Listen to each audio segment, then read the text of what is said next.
안녕하십니까. 매일 아침 조간신문의 주요 기사를 딱딱 풀어서 해석해드리는 조간 딱풀 11월 11일 수요일에 인사드립니다. 오늘은 먼저 반가운 소식으로, 모처럼 반가운 소식으로 시작을 해보겠습니다. 글로벌 제약회사 화이자가 자체 개발 중이죠. 백신, 코로나 백신입니다. 백신의 최종 임상 단계인 3상 시험 참가자 94명을 분석한 결과 코로나19 예방에 90% 이상 효과를 냈다, 이렇게 화이자가 발표를 했습니다. 주요 조간신문들에서 이 기사를 톱으로 많이 다뤘습니다. 자, 팬데믹 밝힌 한 줄기 빛, 코로나 터널 끝 보이나? 자, 이런 기사 국민일보 톱으로 다뤘죠. 코로나 끝이 보이는가? 이 내용입니다. 화이자 백신 낭보에 그 코로나 종식 기대감이 높아지고 있다. 공동 개발사는 가격 저렴하게 책정하겠다. 영국은 내달 초부터 백신을 접종키로 했다. 자, 김우주 고대 구로병원 감염내과 교수는 이 소식에 대해서 이렇게 환영을 합니다. 먹구름이 잔뜩 낀 하늘에 비친 한 줄기 빛이다. 자, 그리고 한국일보는 게임 체인저 백신 빛이 보인다. 자, 오랜 터널에서 벗어날 수 있는 희망을 가지는 그런 빛이 보인다. 세계 경제 성장률에도 상향 가능하다, 이렇게 반색을 하고 있습니다. 우리 정부에서는 내년 하반기에 국내 접종을 목표로 하고 있다. 그리고 안전성 확인, 배포 방식 등 난제는 아직 남아있다. 한꺼번에 해결되지는 않겠죠. 자, 이렇게 되니 움츠러든 경제에도 청신호가 밝혀졌습니다. 점점 밝혀지고 있습니다. 매일경제신문 일면 톱에서는 화이자 백신 맞은 정시, 항공 여행업 화색. 자, 지금 가장 침체된 산업 분야가 항공업 그리고 여행업계였죠. 그런데 화색이 돌기 시작했다. 코로나 반사 이익 누렸던 은택트주, IT, 제약업은 휘청하고 백신 효과에 들썩인 세계. 자, 그래서 우리나라 같은 경우에 국내 정시가 대한항공, 하나투어 여기는 11.24%, 9.17% 상승을 했습니다. 반면에 네이버 이런 업체들은 하락을 했고, 그렇지만 전문가들은 아직 속단하기 이르다. 그렇게 이야기는 하지만은 지금까지의 상황에 비하면 상당히 정말 한 줄기 빛이 비치는 그런 상황으로 좀 호전되어 가고 있는 그런 모습 같습니다. 자, 그런데 국내 소식으로 옮겨가면은 다시 또 우울한 소식들, 좀 짜증나는 소식들, 그런 소식들이 많이 있죠. 윤석열 추미애 끝없는 갈등, 그럼에도 인사권자인 문재인 대통령은 묵묵부답, 아무 말도 않고 입을 꾹 다물고 있습니다. 도대체 무엇을 노리는지 모르겠습니다. 지금 윤석열과 추미애 대치 전선은 특활비 논쟁으로 옮겨갔죠. 특살등비. 추미애 법무부 장관이 윤석열이 특활비를 주머니 돈처럼 쓴다, 이렇게 발언해서 발화가 됐습니다. 그래서부터 불이 붙었죠. 그런데 이것이 상황이 진전되면서 오히려 추미애는 물론이고 청와대, 국정원까지 문재인 정부 전반으로 이 불길이 옮겨 붙어서 막 번지고 있는 그 형국이죠. 자, 이 상황에서 추미애 장관의 여러 가지 자충수들이 드러나고 있습니다. 이거 계속 이렇게 되면 문재인 정권의 추미애 장관이 상당히 큰 부담이 되고 리스크가 될 텐데, 그래서 연말 연초에 실시될 개각에서 교체할 것이다, 그런 이야기까지 지금 나오기 시작했습니다. 자, 오늘 조간 보도 중에 눈길을 끄는 것은 추미애의 자충수 중에 딱 걸린 추미애 특활비 사용 현장. 법무부가 그렇게 이야기했죠. 추미애는 취임 후에 특활비 사용 안 했다, 그렇게 말했습니다. 그러니까 주호영 국민의힘 원내대표가 그럼 박상기, 조국은 사용했느냐, 그 전임 법무부 장관, 이렇게 반격하기도 했는데, 실은 추미애도 변칙으로 특활비를 사용했다는 정황이 드러났습니다. 중앙일보 이면 기사인데 아마 이 사진 기억하실 겁니다.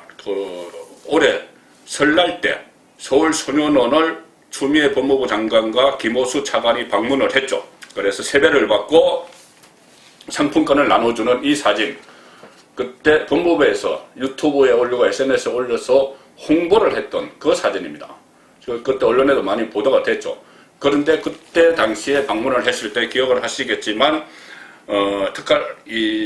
여러 가지 선물을 했습니다. 선물을 하고 격려금도 건넸습니다. 조수진 국민의힘 의원이 밝힌 내용인데, 법무부 장관은 통상 일선검찰청 또 소년원 같은 것을 방문할 때 격려금을 내죠. 윤석열 장관도 그런 격려금을 냈기 때문에 윤석열의 500만 원 이상 준 부서 이런 것을 집중 감찰하라 뭐 그런 이야기까지 나왔었습니다. 자, 서울 그때 당시에 법무부가 찍은 영상은 엄마 장관과 아빠 차관 서울 소년원에 가다 이런 영상을 배포를 했는데 거기서 보면은 소년원생 전원에게 햄버거를 선물하고 재수자 4명에게는 세배를 받으면서 문화상품권이던 봉투를 줬습니다. 자, 그런데 서울 소년원 수용 인원은 2019년 기존 172명, 5천원, 6천원대 햄버거를 줬다면은 이 값만 80만원 내지 100만원, 문화상품권도 주고 떡국도 제공했으니 한 200만원을 넘어설 수 있다. 자, 그런데 법무부 특활비 내역에 이 연관이 있어 보이는 내역이 적혀 있습니다. 2020년도 지출 검증 과정에서 지금 대검 가서 검증을 했죠.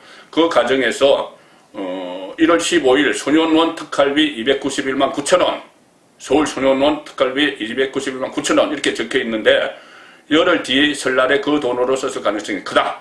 그런데 외형상 장관 특활비는 제로로 해놓고 서울 소년원에 배당된 특활비를 전용한 것 아니냐. 이것이 야당의 주장입니다.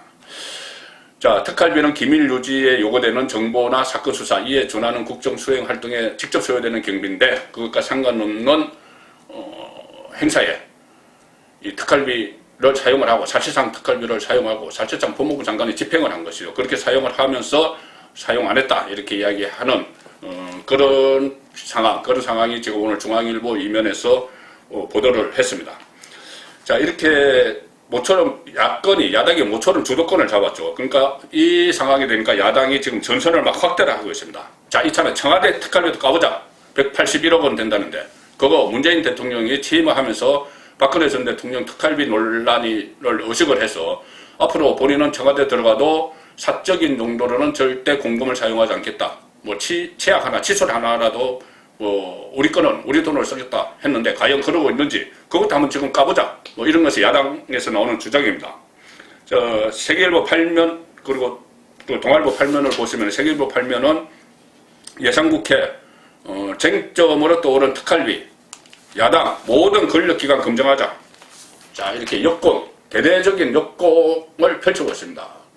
지금 오히려 여당이 정권이 문재인 정권의 수세에 몰리는 그런 국면으로 반전이 됐습니다. 이것도 추미애 리스크가 만든 거죠. 어제 말씀드렸듯이 추미애 리스크 때문에 김경수 경남도지사가 정치를 할 수 없는 그래서 전반적인 여권의 자기 전략, 자기 대권 구도에 악영향을 미친 그런 결과가 나왔는데 이것도 추미애 장관이 헛발질을 함으로 해서 오히려 역공을 막 맞는 그런 상황입니다. 국민의힘은 이참에 추미애뿐만 아니라 조국, 박상기 특활비 또 나아가 청와대를 비롯한 모든 권력기관의 전체 특활비 사용을 검증하자 이렇게 전선을 막 확대를 하고 있습니다. 유성걸 의원 기획재정위 간사죠. 국회는 특활비를 거의 없앴다. 검찰뿐 아니라 청와대, 국정원, 검찰, 관련 기관 특활비 사용 내역을 투명하게 공개하고 모두 검증하자 이렇게 이야기합니다. 자, 전선을 확대하고 특위 구성까지 하자. 특위도 구성하자. 특활비 다 까보는 이 특위를 구성하자. 이런 이야기하고 심지어 국정조사 이야기까지 야당에서 녹이 시작했습니다. 동아일보 8면 보시면 특활비 부메랑 야당 청와대부터 검증하자. 자, 청와대부터 검증하자. 추미애 법무부 장관이 검찰청장 주머니 돈 그랬는데 그러면 문재인 대통령 주머니 돈도 한번 털어보자 이야기죠. 과연 처음에 이야기했던 대로 공적인 일에 아닌 데는 전부 다 사비를 쓰고 있는지 한번 털어보자는 겁니다. 김태현 그렇게 되니 김태현 더불어민주당 원내대표는 이렇게 다시 윤석열을 공격합니다. 또 상황을 반전시키려고 하겠죠. 윤석열이 유세하듯이 지방 순회하고 있다 이렇게 하면서 최근 검찰총장이 지방을 유세하듯 순회하며 정치 메시지를 홍보하는 행태에 대해 국민들이 불편해한다 이렇게 이야기하니 강병원 의원, 민주당 강병원 의원은 윤석열을 향해 이렇게 이야기합니다. 검찰의 힘 당 대표, 검찰의 힘, 국민의 힘이 아니고 검찰의 힘당 대표 수준이다. 이렇게 하면서 정치적으로 정치 공세를 이어가고 있습니다. 이 상황을 한번 또 윤석열을 공격해서 이 특활비로 반전된 상황을 다시 한번 반전시켜보자. 그런 의도가 있겠죠. 자, 그런데 이 돈 문제를 걸어서 윤석열을 잡으려는 이 문재인 정권의 노림수는 지금 속속 실패를 하고 있죠. 장모와 부인 문제에서 손 떼라. 이렇게 추미애 장관이 이 윤석열 검찰총장의 수사지휘권을 박탈해버린 것도 결국 윤석열 본인의 특활비 같은 돈 문제뿐이 아니고 장모와 부인의 돈 문제, 지금 그 전에 소송이 걸린 것들이 다 돈과 관련된 문제죠. 그래서 돈 문제를 걸어서 윤석열을 잡으려고 했는데 이거 다 덜컥수를 놓는 바람에 다 차질을 빚고 있습니다. 자, 수사지휘권을 그때 윤석열에게 박탈을 하고 부인 장모 사건을 이성윤 서울중앙지검장에게 칼자루를 줬죠. 그래서 윤석열 가족의 돈 문제를 파헤쳐라 이렇게 특명을 내렸습니다. 그렇게 되니 이성윤 서울중앙지검장이 이 문제를 서울중앙지검 반부패 수사 2부 특수부, 과거 특수부에 배당을 했습니다. 어마무시하게 수사를 시작한 것이죠. 수사팀도 막 늘렸습니다. 그런데 첫 단추부터 삐끗합니다. 조선일보 10이면 중앙일보 6면이 제목이 거의 같습니다. 보시면은 중앙지검이 낸 윤안의 회사 압수수색 영장 통째기각입니다. 중앙지검 윤석열 부인 회사 압수수색 영장 통째 기각당했다. 부분적으로 기각당한 것도 아니고 이것저것 뭐 압수수색 하겠다고 했는데 하나도 할 필요 없다.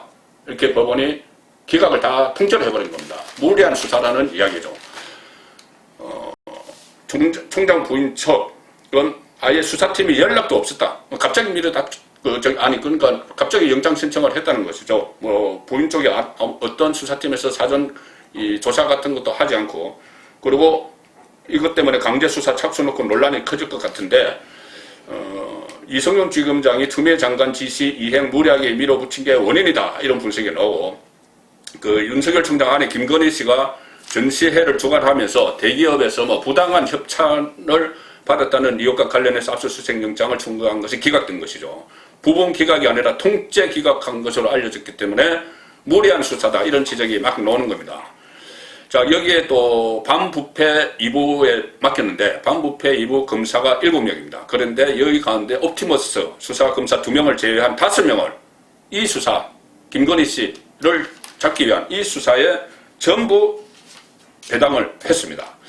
자, 이것은 결국 문재인 대통령의 법대 후배죠. 법대 후배고 친정권 검사의 대표적인 인물 추미애와 같은 라인을 이루는 이성윤 서울중앙지검장의 맹목적인 충성이 비전 수사 참사다 이렇게 또 이야기할 수 있겠습니다. 자, 이성윤은 그동안 뭐 살해있는 권력 수사를 막는데 거의 뭐 필사적이었죠. 그런데 오늘 조간에 또 그 일부가 또 드러났습니다. 조선일보 12면 하단을 보시면은 추미애가 해체한 수사팀 울산 시장선거 불법 개입 혐의 2호 청와대 7개 부서가 총동원된 그 수사팀을 추미애가 작년에 해체를 했는데, 그때 추미애가 그 장관이 되고 나서 해체를 했는데 그 울산 사건 수사팀이 어떤 사람에 대한 기소 의견을 냈습니다. 누구냐? 이진석 현재 청와대 국정상황실장입니다. 현재 청와대 국정상황실장 이진석 실장에 대한 기소 의견을 담은 보고서를 냈는데 이성윤이 묵살을 했습니다. 추미애 법무부 장관의 인사로 해체되기 직전 8월입니다. 해체되기 직전에 그때 당시 수사팀이 이진석 청와대 국정상황실장 당시 사회정책비서관의 선거 개입 혐의가 상당 부분 인정된다 이러면서 기소 의견으로 이성윤 서울중앙지검장에게 보고를 했습니다. 그런데 이성윤 지검장과 그때 새로 임명된 그 수사팀장 그 검사들은 사건 전반에 대해 종합적인 검토가 필요하다 이런 이유로 결정을 안 하고 묵살을 해놓고 있었던 겁니다. 2017년 10월이죠. 2018년 그 지방선거를 앞두고 송철호 당시 울산시장 후보가 청와대 근처에서 그 기억을 하실 겁니다. 장환석 대통령 균형발전 비서관, 실선임 행정관, 그리고 이 실장을 만나서 김기현 당시 울산시장의 핵심 공약이었던 산업재해 모병원의 예비타당성 조사 발표를 늦춰달라. 그래서 그것이 결국 간철이 됐죠. 그때 당시에 사회정책비서관이었습니다. 이진석 국정상황실장이 사회정책비서관이 선거에 개입한 그 청와대 현직 비서관이 선거에 불법으로 개입한 거죠. 그것을 기소해야 된다고 했는데 그것을 같은 검찰이 검사 본능이 있을 텐데 그것을 아예 책상 속에 집어넣고 묵살을 해버린 그런 일이 있었습니다. 자, 이런 상황이 되니 추미애 이성윤 라인이 있죠. 그 의혹과 대척점에 있는 윤석열 다시 살해있는 권력 수사를 재결했죠. 올청 원전 1호기 조기 폐쇄 과정의 이 경제성 조작 또 증거인멸 여기에 대해서 수사를 했는데 지금 여당에서는 원전 수사를 놓고 뭐 감사원이 고발이나 수사 의뢰도 안 했는데 정치인 총장이 정치 수사한다 이렇게 막 공격을 합니다. 그런데 지금 언론 보도를 보면은 최재형 제2의 윤석열이라고 불려죠. 최재형 감사원장이 이끄는 감사원이 감사 결과 방대한 수량의 수사 참고 자료를 검찰에 제출을 했습니다. 그런데 그런 마치 고발장 수준의 자료를 제출받은 수사 참고 자료 이것을 받은 검찰이 수사를 안 하면은 그것이 직무유기고 그것이 정치적인 거죠. 그래서 이 감사원의 감사 결과가 얼마나 무리하게 문재인 정권 초기에 이른바 적폐청산 이런 거 하면서 국정과제 1호 탈원전 해서 얼마나 무리하게 밀어붙였는지 확인이 되는 기사가 오늘 조선일보 일면 톱을 장식했습니다. 자, 배봉규 당시 산업부 장관입니다. 원전 돌리자는 과장에게 원전 정책 과장에게 뭐라고 했을까요? 너 죽을래? 장관이 과장이 이거 월성 원전 계속 돌려야 됩니다. 이런 보고서 내니까 너 죽을래? 너 정말 이거 정권 바뀐 거 몰라? 세상 바뀌었어. 최강욱 말대로. 자, 그런 말을 한 것이 감사원 감사 결과 보고서에 담겨 있습니다. 감사원 조사에서 드러난 탈원전 압박, 과장이 원전안전위원회에서 원안이 중단 결정 때까지 월성 1호기 가동 필요하다고 보고를 하니까 당시 배봉규 장관이 야 청와대에 이따위 보고서 내라는 거냐? 너 죽을래? 이렇게 이야기를 합니다. 그래서 그 과장이 다음날 즉시 중단 이렇게 보고서를 수정을 하니까 진작 이렇게 하지 청와대에 제출해. 이것이 감사원 감사 결과의 보고서에 나온 내용입니다. 그렇다면은 그때 문재인 정권 임기 초기에 각 부처 모든 부처에 이른바 적폐청산 TF를 만들었죠. 청와대의 지시에 의해서. 그렇다면 그 각 부처에서 일어난 일들이 이것뿐이겠습니까? 청와대 입맛에 맞게 보고서를 안 내니까 너 죽을래? 그 다음날 고쳐서 오니까 그래 진작 이렇게 하지. 이것이 산업자원통상부 안에서만 일어난 일이었겠느냐. 그런 합리적인 의심을 갖게 됩니다. 조간 딱 부렸습니다.